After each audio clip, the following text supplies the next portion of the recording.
Rendra, one of the most important figure of theater and literature in the Indonesia of the 20th century. Very well involved on the political scene, theater director, poet, playwright. He was loved by all the people around Indonesia, and he was also involved, as I said, in the political scene so strongly that he was imprisoned several times, one time also for several months, and he was banned from performing from 1978 to 1985. In 1964, he decided to leave Indonesia and depart to the US and moved to the US for a few years. And he had a lot of important experiences over there, but most importantly, he attended the AADA, the American Academy of Dramatic Art, the only formal training he ever received in dramatic art and theater and drama.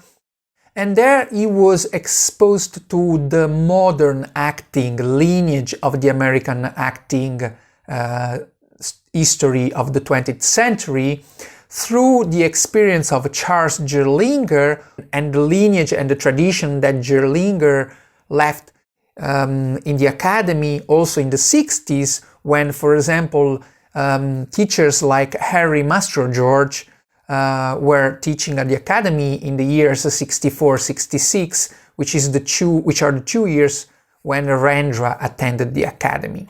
So if we look at the verbatim notes, rehearsal notes took from early the 20s in the academy, we can find some striking similarities with Stanislavski, in particular in regard to the work on imagination and to the work of the physical action, reaction and physical action. And this is similar to the second Stanislavski. To the Stanislavski, the search more organized around the search of the action, the physical actions, right? While in fact the first Stanislavski, more focused on emotional memory, was mitigated and brought, so to say, to the US by Boleslavsky already early in the 20s.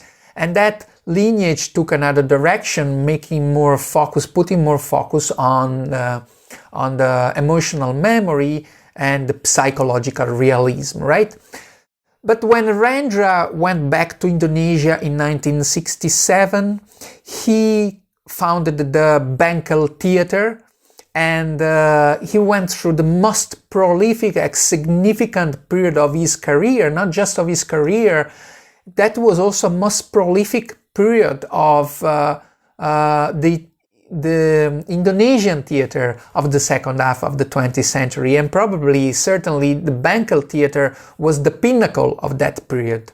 We try to focus a little bit more on the actor's work in this particular video, and we can track down some elements in Rendra's work with actors which may be similar to the work of Stanislavski. Theodorus Setanugrana, Teddy, Rendra's first son, spoke to me about Penghayatan, a type of action that comes from within, behind what we have been already setting for the scene, a sort of inspiration, a sort of something that comes from the subconscious and gets into the action of actors. And Rendra was searching for that and was trying to lead actors in achieving that state of mind and state of action.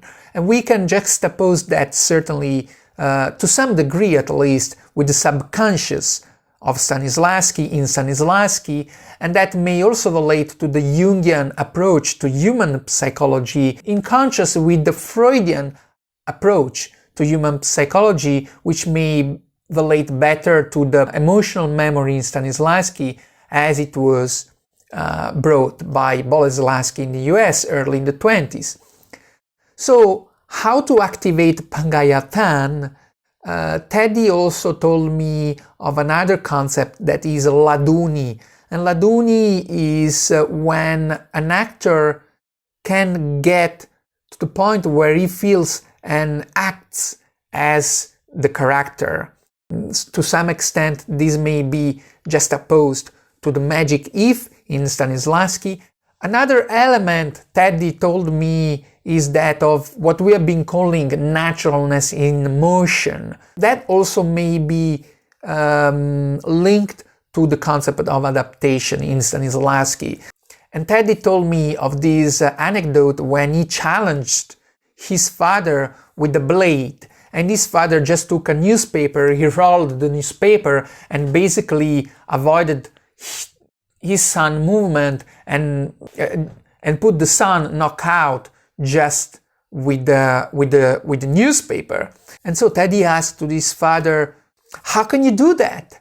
And his father answered, "You need to adapt and you need to change continuously to what you have already acquired in your movement, right? Which may also be conjugated to the given circumstances in Stanislavski, right?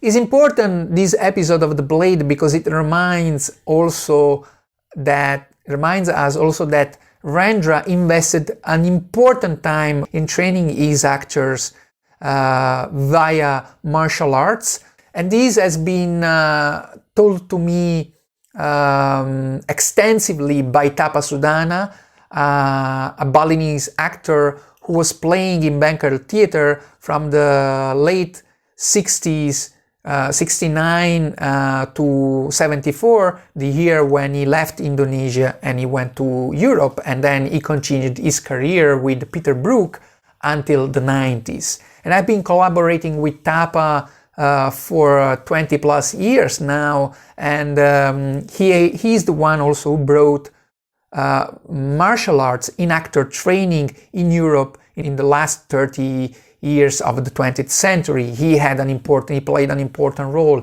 in that sense. We see in some Rendra notes 1987 how he used the word meditation as part of the actor training, and the word fontanelle, that is part of the yoga tradition, as we have seen, for example, in parallel in Grotowski and his actor training in Europe. Rendra, this important figure in Indonesian theater, probably carrying some elements from Stanislavski's. He may have absorbed some elements from the modern acting through his experience at AADA. Another possibility is that Rendra may have included some elements similar to Stanislavski in his training through what Eugenio Barba has extensively described as recurring principles, namely some principles that we find in different periods, in different theatrical traditions, and not just theatrical, without those principles having been mutuated directly from a tradition to another, but just because they emerged in different time and different periods and in different traditions similarly. The Bengkel Teater that Rendra founded already in the 60s, and it was active up to the year of his death in 2009, can be paralleled to other critical theatrical experiences of the second half of the 20th century in Europe and in the US, such as, for example, the Odin Theater and the Living Theater in the US. Rendra himself, as a man of theater, for the research he did and the impact he had on theater in Indonesia, could be juxtaposed to other important theater researcher of the 20th century, in continuity with Stanislavski, for example, but also in parallel with Grotowski and Augusto Boal.